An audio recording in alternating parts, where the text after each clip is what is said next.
This is Bandit Sports News and I'm Steve Alexander, bringing you all the latest news from the Golf Preservation Society 2017 competitions and events. Bandit Sports News is delighted to bring you a brief rundown on what's coming up over the next few weeks. The all-new GPS Nations Cup will include strong teams from England, Scotland, Wales and Ireland, and with Ireland it's looking as if they're the strongest team on paper. BetGPS have already installed them as the pre-tournament favourites. The Irish will be led by Paddy Joe Tierney and his strong match play contingent of Paddy the Growler Curley, Paddy the Bridesmaid Matthews, Paddy O'Manning, Paddy O'Jepson and the Hobbit Paddy O'Brewer. I'm sure to test everyone, they will all turn up on the day and play really well. Let's now go across to our outside broadcast team and hear from Scott Fruing, who met up with Paddy Tierney earlier today. Hello Scott.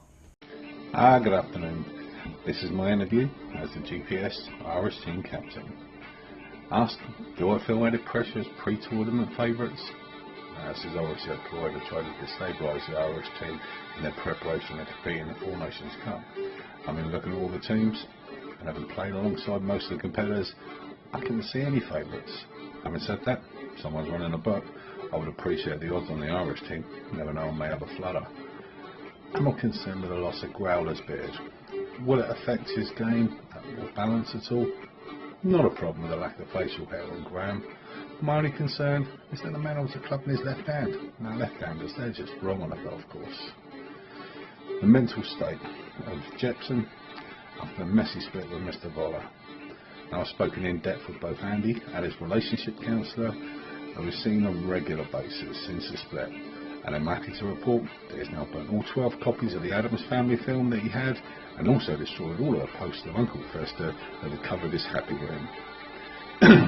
The rumour that the Hobbit Brewer has left the team motel to stay at the Hobbit House in the dodgy golf course. Now I think this is all wrong, and I also think it's about time that Nigel was given a break on his size. I mean, after all, it's not his fault he always appears to be permanently walking in a ditch. Now as a final message to the Irish team, it's not intended to be politically motivated in any way, is one of Chucky Allah. And my message to the English, Welsh and Scottish teams is one of Pogue Mahone. See you on the greens, ladies. So as you can see, the Irish confidence is really high for this inaugural tournament, but the Irish will face stiff opposition from the other three nations when play gets underway at Golf de Sur on Friday the 12th of May.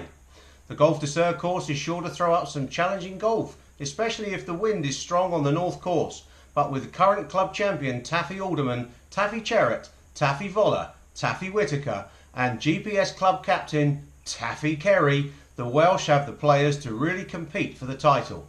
Now let's go back to Scott, who caught up with the Welsh captain Taffy Davis earlier, and he asked him how the Welsh team training camp was going and how he and the team would be tackling the other teams in the varying courses over the next few days. Hello Scott. We're here with Alan Davies, captain of the Welsh team. So Alan, first question I've got for you is it Alan or Ali? Well, good evening, Scott. Yeah, pleased to be here. Thanks very much for inviting me. It could be either. Alan is the anglicised name, obviously.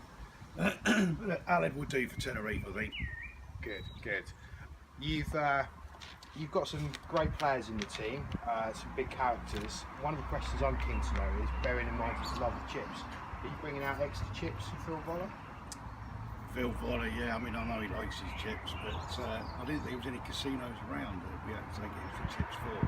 Why are you talking about the food I'm talking variety? about the food variety. Yeah, well, Phil will be well supplied, I think, with everybody at breakfast, lunch and dinner. Excellent. Well, we know he loves his chips. You've got Taff Carey in your team. Do you feel any pressure, bearing in mind he's been a successful captain in these events before?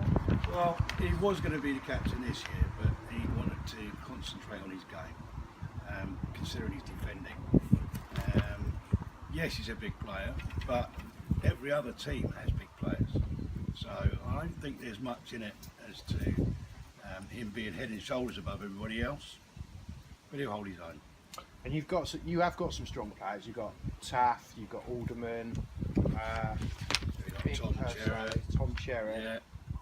Yeah, you've got a strong-looking team. Is there any other teams that worry you? They all worry me.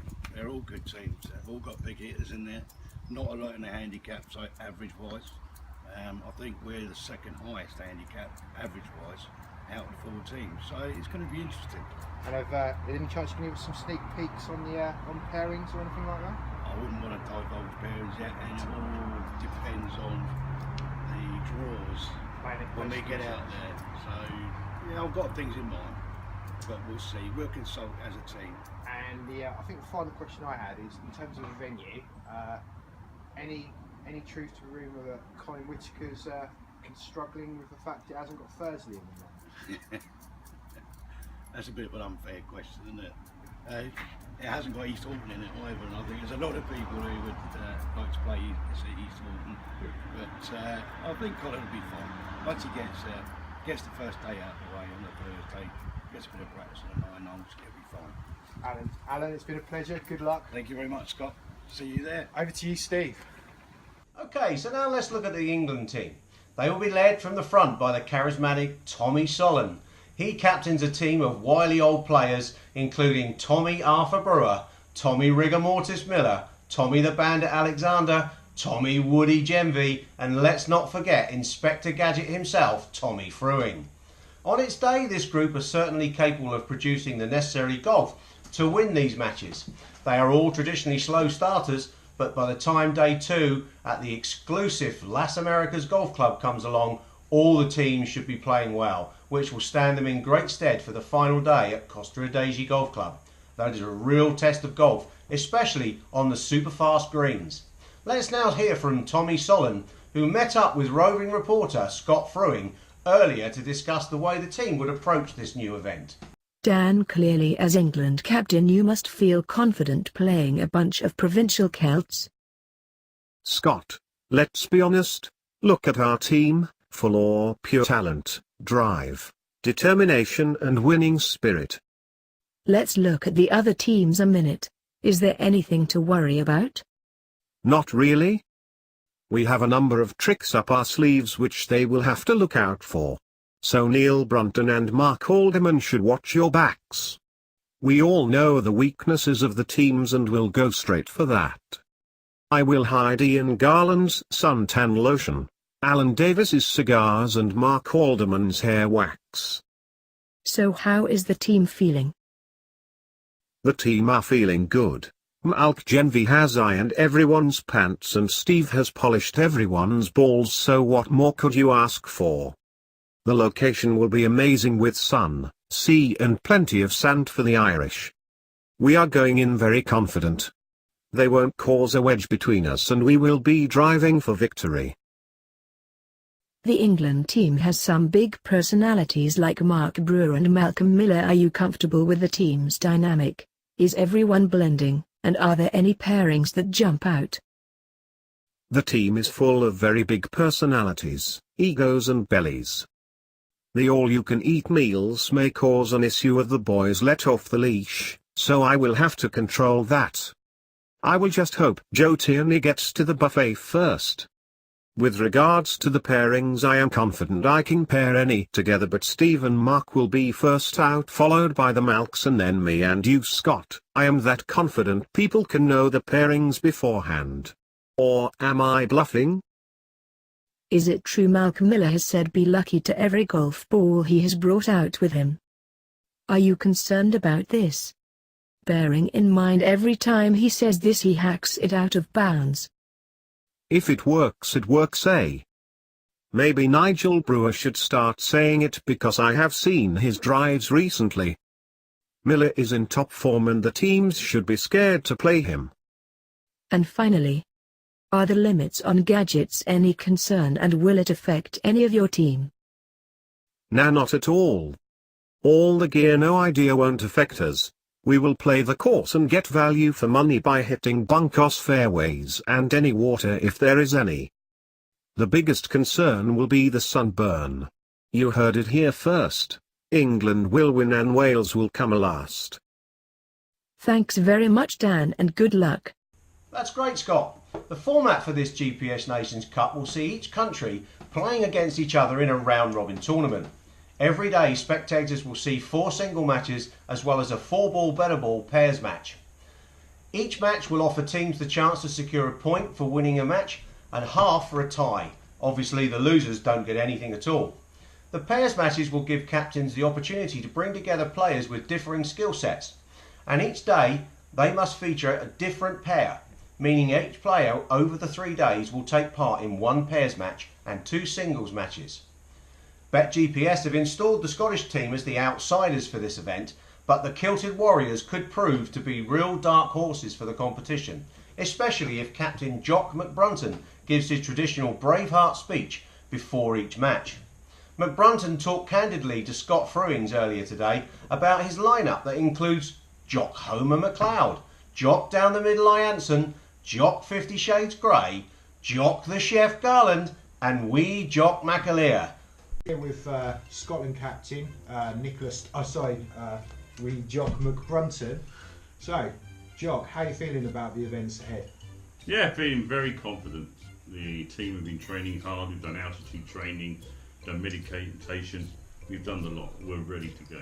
And from a climate perspective, is there any concerns about the fact that you're playing in sunny Tenerife when you guys are obviously used to playing sort of golf around Ben Nevis and the other parts of Scotland? We've had loads of sessions in the sauna. We've warmed ourselves up, rubbed ourselves down. We're ready to go.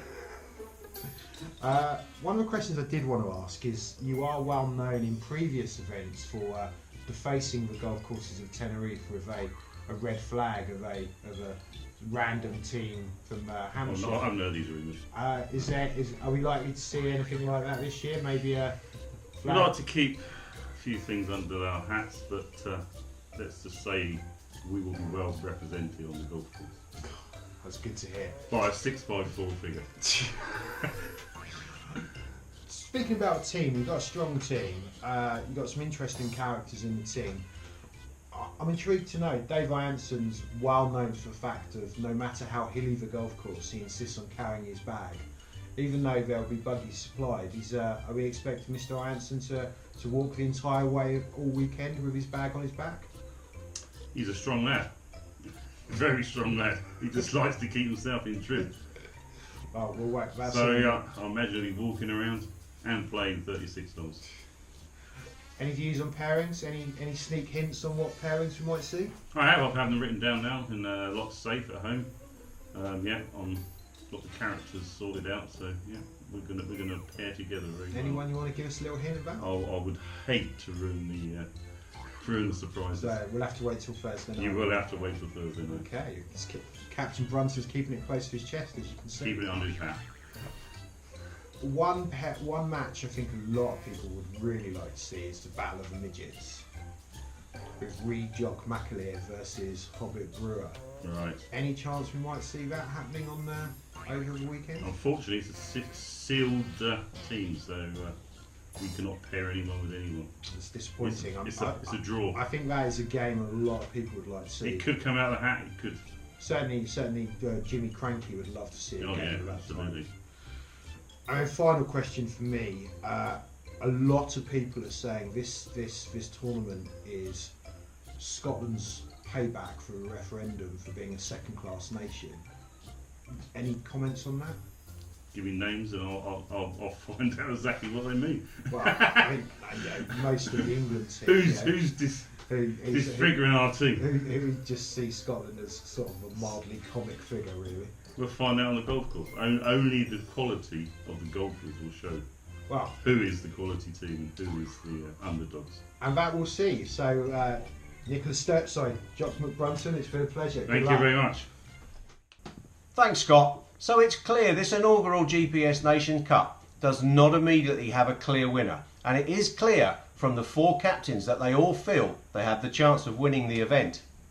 Bandit Sports News will bring you regular updates from the competition, and you can join us here each day for a roundup of the day's matches, as well as hearing some hard-hitting interviews with the players. Our outside broadcast team, which is led by the vivacious Scott Fruing, will get in-depth interviews with key players, and you will be able to see our popular feature, What's in the Bag.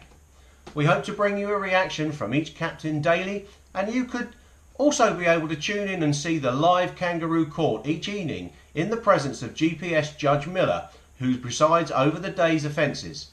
You will be the first to hear the latest news and see a preview of the following day's matches immediately after the draw is made each evening. So thanks for joining me, Steve Alexander, Scott Fruing and the Bandit Sports team, and we look forward to bringing you the top quality coverage of this very special inaugural Nations Cup event from a sunny Tenerife between the 11th and the 14th of May. Thanks very much.